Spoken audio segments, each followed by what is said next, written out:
nagapanguna nga balita lokal, national, international, sports, kag entertainment. Aksyon! Balita Evening Edition. Kag karon ang inyo news team. Una sa balita, una sa aksyon. Balita Evening Edition. Magadulong sa inyo sang mga nagapanguna nga balita lokal, national, international, sports, kag entertainment. Aksyon! Balita Evening Edition. Kag karon ang inyo news team. Una sa balita, una sa aksyon.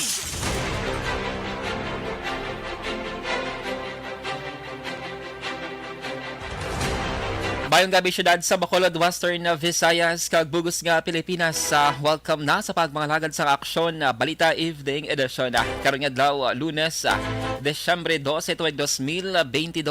Makitan kita live sa among official Facebook page kag sa YouTube channel ang Aksyon Radyo Bacolod. Kag mabaten pa sa www.actionradyobacolod.com.ph. Kaming inyo mga tagbalita. Aksyon and Defensor Lisa.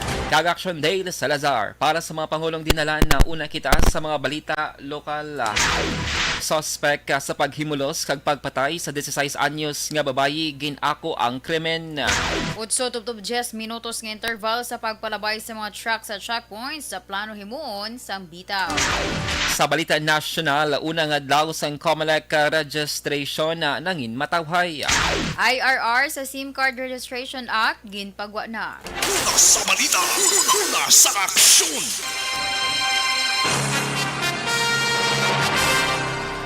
Action Radio Philippine Standard Time lasay sa uno kag karon sa detalye na sa mga balita lokal.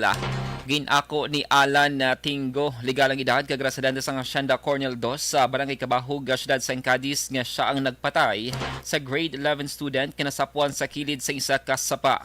Ginpahayag ni Lieutenant Colonel Hill John Despi, ang hepe sa Cadiz City PNP. Nag-ako ang suspect sa krimen ganasang Lunes, Desyembre 12. Ginalegar ni Tingo nga naumul siya sa biktima kag sa nakita niya ini nga nagapanglakaton kag nagaisahanon ginhimo niya ang krimen. Ginbuno sang suspect ang menor de edad sang 11 ka beses gamit ang isa ka matalom nga bagay.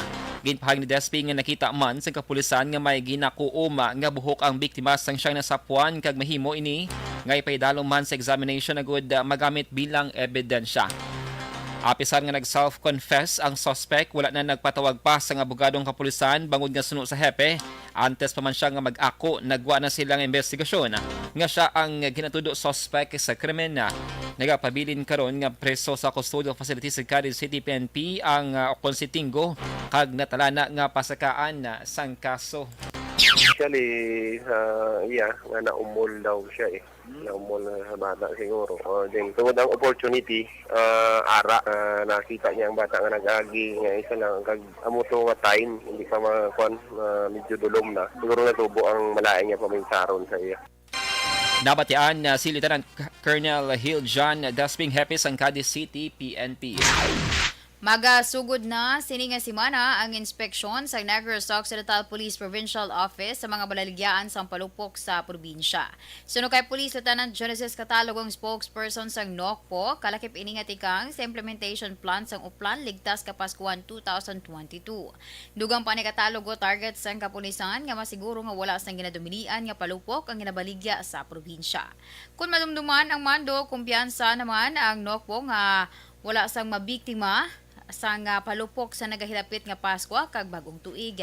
Sa Desyembre 16, kadungan sang unang adlaw sang simbang gabi, magasugod na ang Uplan na Ligtas Kapaskuhan na 2022. Sa dugang pangabalita lokal, pilason ang katapos ng Army kag isa pa ka motorcycle rider sa aksidente nga natabo alas 6:30 sang gabi Domingong adlaw sa may sitio Manabag sa Baka sa may barangay Bagroy, Banwas sa Minalbagan. Ginkilalang pilason nga si Army sa kay Corporal Ramil Plaza 26 anyos kag residente sa barangay Agisan, siyudad sa Himamaylan. Kag ginkilala naman ang isa pa sa kay Freddy Maboa 60 anyos kag residente naman sa barangay 4, siyudad sa Himamaylan. Nagwa sa investigasyon sa Binalbagan PNP nga madulom ang lugar nga natabuan sa aksidente kag may kadasigon ang pagpadalagan sang motorsiklo ni Plaza rason nga wala sinin na kontrol kag nagdiretso bunggo sa ginasundan nga motorsiklo nga ginadala naman ni Maboa. Sa karon, nagapabilin sa hospital sa may siyudad sa Bacolod ang duha kag nagapadayon pa ang investigasyon sa aksidente. Sa dugang nga balita lokal, nagpahamtang ang bitaw sang 3 ka checkpoint sa pagpatuman sang ginamyandahan nga experimental truck ban sa syudad sa Bacolod. Suno kay bitaw head Major Junji Liba, ini ang makitaan sa Bata Access Road sa Guanzon sa Mansilingan kag sa Sigasco. Ang truck ban ginapatuman las 6 sang aga tubtob las 8 sang aga kag las 4 sang hapon tubtob las 9 sang gabi. Samtang regulated naman ang paglabay sang truck las 8 sang aga tubtob las 4 sang hapon o kon may 5-minute nga interval. Pero suno kay Liba, iya na obserbahan nga bisan may interval, may tion nga nagaabta na yung mga truck bangod lain ang ila kada sigon kag bangod man sa traffic lights, particular na sa dalan circumferential. Posible suno kay Liba nga himuon ini 8-10 minutos ang interval. Samtang magapatigayon sang Christmas story para sa mga kabataan sa Negros Occidental, Governor Bong Lacson antas ang lights on ceremony sa may Provincial Capitol Building sa may Lagoon kag Park.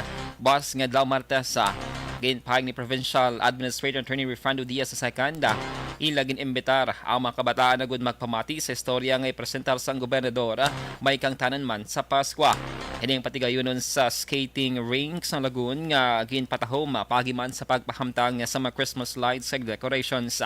Magluwas sinigin dugangan man ang mga playground equipment sa gud mas maka-enjoy ang mga kabataan. Matapos sinipat ni gayunon ang lights on ceremony las 5:30 buwas sa hapon nga pagatambungan sa mga provincial government officials kag mga empleyado. Ini man ang kadungan sa ika-63 nga anyos o kung sa 63 anyos nga kadlawan ni Governor Lacson. 5,000 nga gratuity pay ang pagabatunon sa mga job order o kung JOs kag contract of service workers sa idalom sang gobyerno provincial sa Negros Occidental. Inang ginanunsyo ni Provincial Administrator Attorney Frando Diaz II. Suno kay Diaz, sa mga JOs kag COs magabaton man sang gift packs para sa selebrasyon sang Pasko kag bagong tuig. Nagligay nga 2021 ang Office of the President nag-issue sang Administrative Order number 46 nga nagahatag sang one-time gratuity pay sa mga JOs kag COs workers tubtob 5,000 pesos. Kwalipikado nga makabaton sa gratuity pay ang tanan nga mga empleyado sa national agencies, state universities and colleges, government-owned or controlled corporations kag local water districts. Samtang ginpaya pa ni Diaz nga ihatag naman ang Christmas bonus sa anuman nga adlaw subong nga semana. Sa katapusan ng balita lokal, tubtob 270 ka mga priority numbers ang ginpreparar sang COMELEC Bacolod subong adlaw kadungan man sa pagbalik sang voter registration. Ginpahag ni Bacolod Election Officer Attorney Katrina Trinio Kanya nangin matawhay ang unang adlaw sang pagparehistro kasunod nga kapin 40 lamang ka mga individual ang una nga nagpila kinasang aga sila sini nga talatapan sang sa ilang napaabot nga pagdagsa sang mga pumuluyo. Bangod sini wala na nag-issue ang personal sang COMELEC sang priority number. Ginatanaw ni Kanya nga posible due tayo nagpadulong sa ilang opisina bangod masakok ang mga tawo karon nga holiday season kag exam week naman sa mga pamatanon. Nagpangabay si Kanya sa publiko nga temprano nga magparehistro para hindi magdinaguso sa ulihi. Subong nga semana sa COMELEC Bacolod pa ang registration na tubtob Desyembre 14. Ang COMELEC ang magapatigay naman sa voters registration sa mga persons deprived of liberty sa may BJMP sa may barangay Handumanan sa mabot nga Desyembre 15 kag 16 kag satellite registration naman sa may barangay Stefania sa mabot nga Desyembre 17. Ilo nga as much as possible kung early pa man lang may chilpo sila subong ka makatawal sa opisina sa higit sila makakadto ang matama sa nila paghulaton nga magdamo na manliwat ang negatiba pala sa COMELEC. Nabatian si Bacolod Election Officer Attorney Katrina Trinio Kanya. Una sa balita, una sa aksyon. D3 Biofood Supplement mga kaaksyon sa nang makaprotekta sa imo sa mga mikrobyo kang isang fungi, parasitic virus nga makatugas ng infection sa aton nga lawas. Gani mag-take it ang D3 Bio bagod mayara ini sang extra virgin coconut oil nga may monolaurin nga makapatay sa mga mikrobyo. D3 Bio mabakal sa mga butika. Malikawan ang diabetes pagi sa pag-inom sang Santon Plus Gold. Barangay 684 Drama komedya nga nagatalakay sa mga hitabo sa kabuhi, isyu politikal, siyensya, kag kinaugali sa sulod kag guwa sang pungsod Pilipinas. Oh my God! Wow! Ang mga tagpalamati magkakadlaw sa pagbabati paagi sa kalaglawan nga mga characters kag mga eksena sa atong drama komedya nga mahimo nagakatabo sa ila kasilingan, kapitan, mayor, congressman, senador kag presidente man nga makahatag kalingawan sa matag adlaw nga tanan. Gunggong! Barinig kita sa mukha eh! Barangay Ari, amo na po nang si mama wala di ato sa Bacolod. Sa akong birthday gani maabot ako lang sa balay. Pero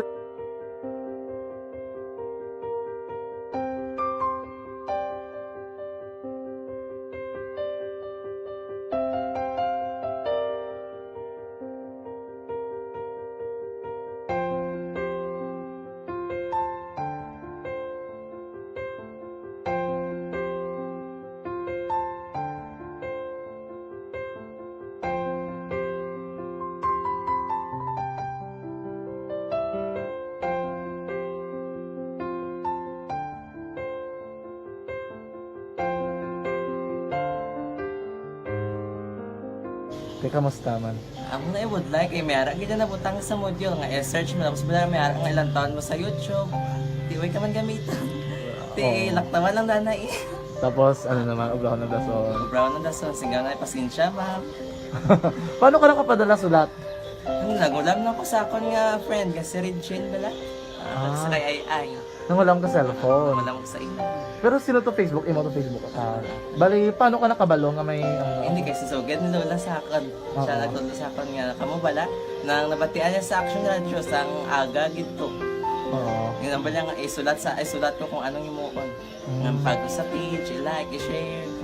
Pinasunod mo tanan ni ano. Isunod ko lang man. Okay. Pero ka-expect ka na nga makadaog ka. Wala pagid kay daw. Gusto mo ako do ano naman daw. Gusto ko basta hindi ko ba siya ma-expect nga madaog. Wala nga maibita siya sa ARB 4-piece lang. Amo na gani pagkabati ko kay Fritz Alanga, ari ay pamati ka mo. May gin-offer ang Action Radio sa mga purpose na kubos na eskwela. Primary kag secondary lang na. For bugtaw. I-records ang kinanglanong makapasisikbar ka na. Ipukaw ko niya. Karoon siya sa umuan kung ako manakit. Update mo na siya. Matinandao na siya. Damo to, nugin na siya. Niya padala ko na tula hasta imo mga klase ko makadaog ka man ra po. Tatugan ko balala. Tisilin ko sa iya. Ako bala. Kung ano ang akong ginatulo sa iyo mo. Kikayuan mo na.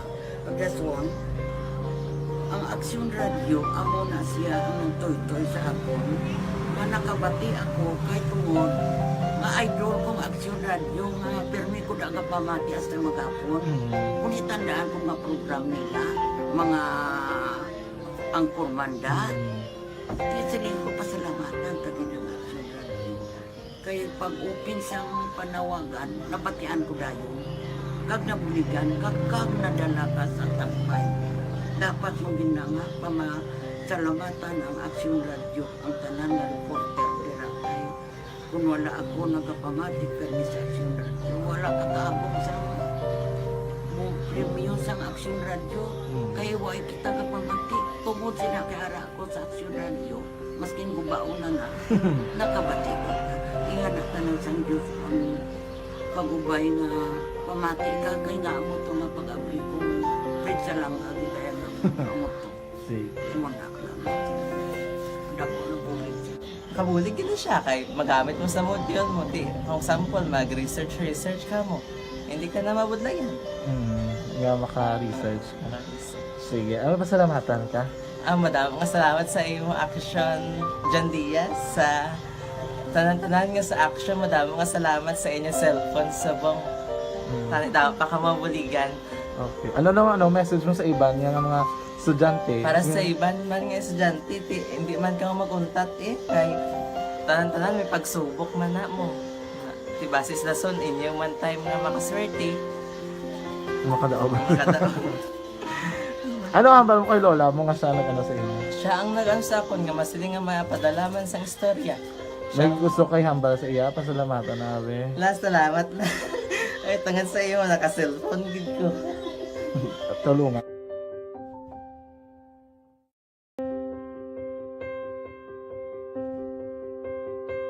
Ari, amo na po. Nang si mama, wala di eh. Ato sa Bacolod. Sa akong birthday gani, maabot eh. Ako lang sa balay. Pero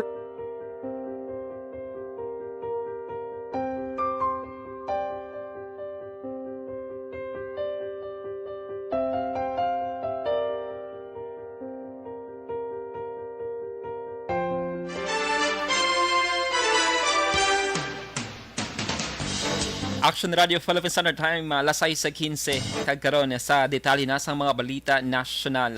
Dangin matawhay ang unang adlaw sa pagbalik sang voters registration sa bugos nga Pilipinas base man sa assessment sang COMELEC Central Office.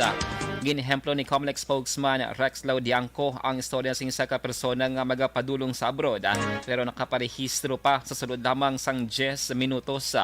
Ginatanaw sang spokesman nga mas nangin madasig ang proseso sang registration bangod humalin sa tatlo ka mga dokumento nga ginasumeter. Ining ginhimo na lamang sang isa. Ang voters registration ang magalawig pa tubto Enero 31 2023 bilang preparasyon man para sa barangay kag SK election sa 2023. Ginalauman sang COMELEC nga kapin 2 milyones ka mga Pinoy ang magadugang bilang botante sa sini nga aktibidad. Ginpagwa na sa National Telecommunications Commission o kun NTC ang implementing rules and regulations o kun IRR para sa SIM Card Registration Act.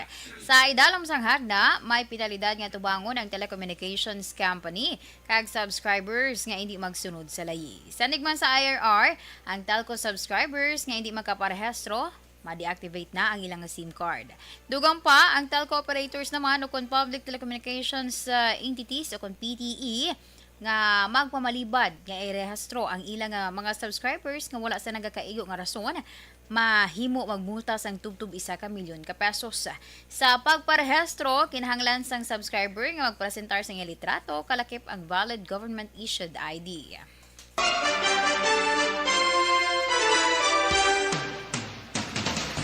Samtang gindepensahan naman ni Presidente Ferdinand Marcos Jr. ang dako nga mabulig sang Maharlika Wealth Fund kon MWF sa Pilipinas sa piyak nga pagpamatog sang pila ka mga grupo.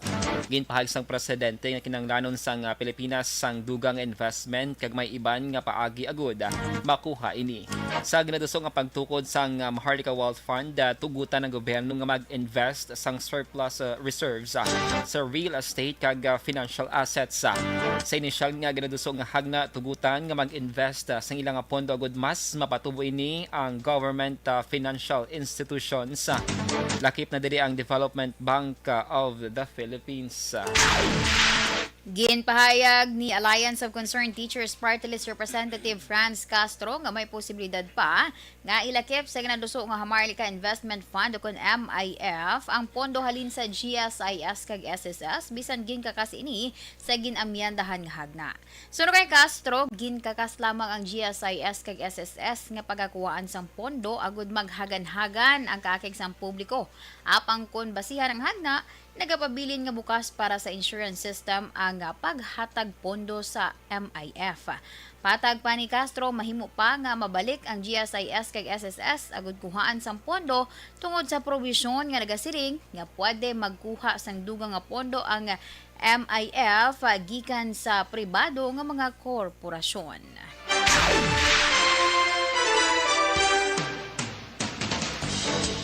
Ginlakip sa mga authors ang ginadusong nga Maharlika Fund ang tika nga maghatag sang penal provision sa mga individual nga magadulot sang pagkapierde kon investment losses sa nasambit ang wealth fund. Ginpahag ni House Banks and Financial Intermediaries Chairperson Erwin Tieng nga may penalidad nga hindi magnubusi sa katuig apang hindi maglapaw naman sa 5 katuig o kon magbayad sang 50,000 pesos sa 2 milyones o kon depende sa discretion sang korte ang sinuman nga magdulot sa pag-usmod sang wealth fund. Magluwas sa penal provision nakasugtan man sa mga authors nga baguhon ang ngalan sang Maharlika Wealth Fund kag tawgon nga Maharlika Investment Fund. Nagwa sa pagtuon nga nakadugang sa holiday o kon holiday stress ang madasig nga pagsaka sa presyo sa mga balaklon o kon inflation sa Pilipinas. Ini sa piyak sang paghalog sa restriction batok sa COVID-19 bangod man sa pagnubo sa mga kaso sang nasambit nga virus. Nagwa sa pagtuon sa nga IPSOS nga 63% sa mga respondents ang nagsiling nga mas nagtaas pang ila stress level bangod sa mahal nga balaklon ikumpara sa selebrasyon sa Pasko nagligid nga tuig. May 22% nga pareho lamang ang ilan na batyagan, samtang 13% ang nagsiling nga nagnubo ang ila stress subong ikumpara sa 2021. Nagwa man nga 85% sa mga respondents na nagpabutyag sang excitement sa pag-abot sang holiday season. Kag 34 nagpabutyag nga mas excited sila subong ikumpara nagligid nga tuig. Sa piyak sini, lain-lain ang opinyon sa mga konsumidor pag-abot sa selebrasyon sang holiday subong nga 2022. Sa diin pila sa nakuha nga sabat, amo ang joyful, alright, kag anxious. Lasay sa 20 Action Radio Philippine Standard Time sa dugang pangabalita nasyonal. Ginanunsyo sang Bangko Sentral ng Pilipinas sa BSP nga nagdubo subong nga Setyembre ang Foreign Direct Investment o FDI sang pungsod. Ginalantaw nga rason ang mas malubong nga inflow sa debt instruments sa nasambit nga bulan. Ang FDI net para sa bulan sang Setyembre ang yara sa $626 million, mas malubo sa $774 million sa nagligad nga Agosto. Mas malubo man ini sa $680 million nga na-record sa parang nga bulan sadtong 2021. Nag-file sang hagna si House Minority Leader Marcelino Libanan nga tuyo ipasaka sa $6,000 ang tax exemption o tax exempt shopping purchase sa mga returning OFWs kag mga balikbayan kung magbakal sa mga duty-free shop nga ginadumulahan sang Department of Tourism. Suno kay Libanan, kaangay lamang nga saka ng benepisyo sa mga OFW kag balikbayan. Ilabi pa nga hindi na updated ang lahi sa balikbayan program sa sulod na sang 30 ka tuig. Palayag pa ni Libanan nga kung mapasakaan ang tax exemption, mas mahaylo ang mga ini sa pagbakal sa mga duty-free shops sa baylo sa abroad nga isa katikag para makabulig sa ekonomiya sang pungsod. Sa karon, yara sa $3,500 ang tax exempt purchases sa mga duty-free shop sa Department of Transportation. Ginpahag ni Presidente Ferdinand Marcos Jr. nga iplastaw sini ang Generalized Scheme of Preferences Plus, isa ka mekanismo nga tugutan ng duty-free exports sa European Union o kon EU. Kaupod man ang iban nga mga world leaders. Ang Presidente ang hirakon sa Brussels, Belgium para magtambong sa commemorative summit sa tunga sang Association of Southeast Asian kag European Union. Kung madumduman bulan sang Pebrero sa nagpaandam ang European Parliament nga kakason ang pila ka mga trading privileges sa Pilipinas kung mapaslawan nga solusyonan ang human rights violation sa pungsod. Sa balita, sa aksyon!